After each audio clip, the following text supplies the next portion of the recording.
Duha ka mga sakyanan nga maghatod unta og mga relief goods sa mga biktima sa linog sa Northern Cebu ang nahaybol sa Trans-Central Highway habig sa barangay Kansumuroy, lungsod sa Balamban.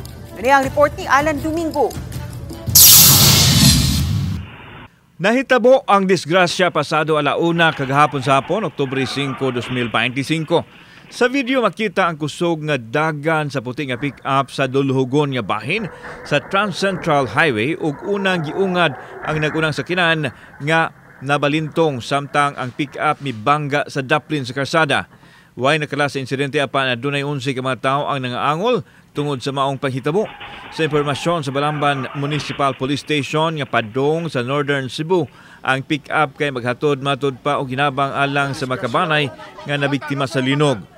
Nagdulhog ang pick-up apan giingong ni kalit og kabasyo ang brake niini hinungdan nga mi maniobra unta ang driver. Apan nadaro sa pick-up ang nagunang sakyanan. Hinungdan nga nalimbuad samtang ang pick-up na bangga sa simentadong pader daplin sa kalsada. Giingong wa usab masuhito ang driver sa pick-up sa kalsadang ilang gisubay. Gidala dayon sa Provincial Hospital sa lungsod sa Balamban ang mga naangol apan doon na usay gipangdala sa Tambalanan sa Cebu City. Pamilya kay maghatod unta og relief goods. Ay ang pong dito kay ang sa nagdaghan pa sila padung sa ubos na magtangan na siya og break. Kauban si Clover Lumayag, ako si Alan Domingo. Balitan Bisdak.